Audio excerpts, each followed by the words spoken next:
जय भीम। नमो बुद्धाय।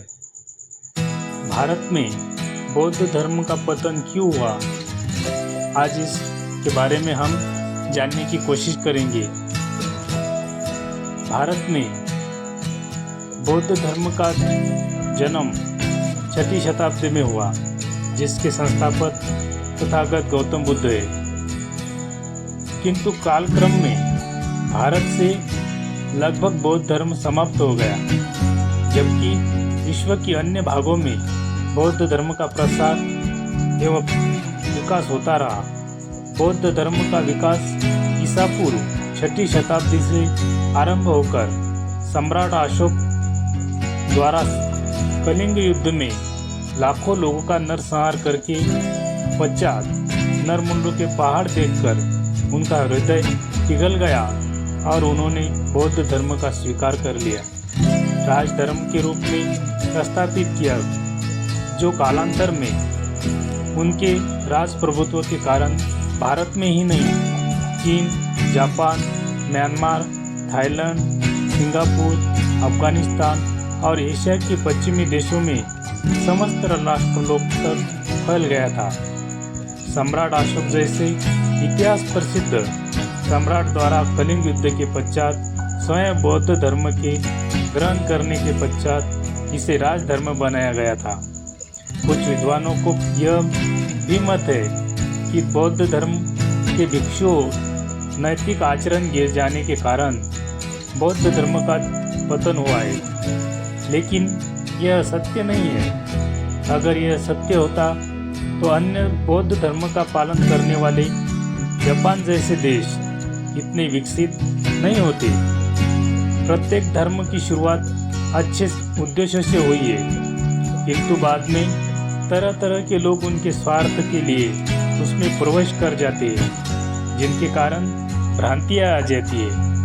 भारत में बौद्ध धर्म के समकालीन पशु बलि आदि से विकृत हो चुके वैदिक धर्म के साथ प्रतिस्पर्धा भी एक कारण है, जिसके ऐतिहासिक तथ्यों की खोज जारी है। ऐसा ही बौद्ध धर्म के साथ हुआ था, किंतु यह कारण भी पर्याप्त नहीं है।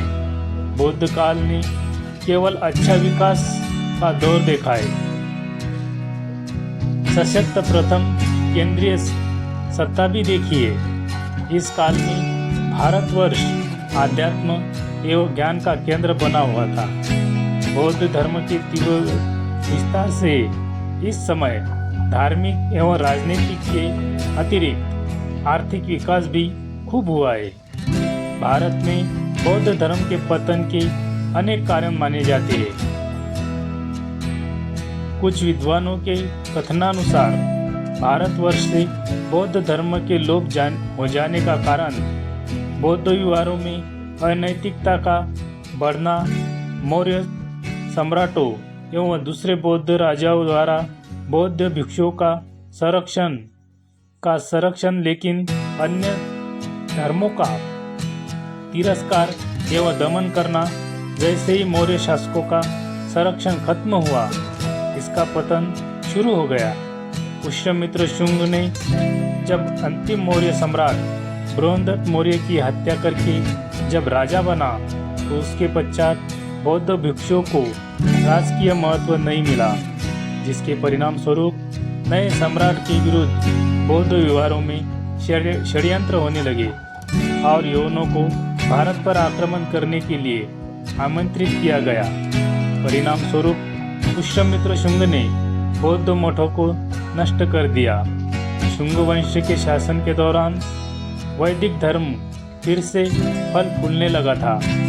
शुंग वंश के पश्चात कई बौद्ध राजा हुए। उनके राज्य में बौद्ध धर्म बढ़ता रहा। कनिष्क के शासनकाल में बौद्ध संगति हुई, लेकिन उसके पश्चात बहुत समय तक कोई भी बौद्ध संगति का आयोजन नहीं किया जा सका।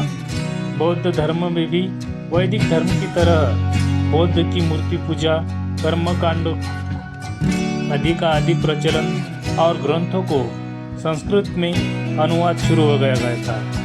जैसे वैदिक धर्म ब्राह्मण द्वारा केंद्रित था, तो बौद्ध धर्म भी बौद्ध व्यवहार केंद्रित होने लगा था।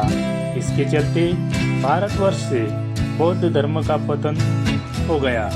ऐसे ही वीडियो देखने के लिए चैनल को सब्सक्राइब करें।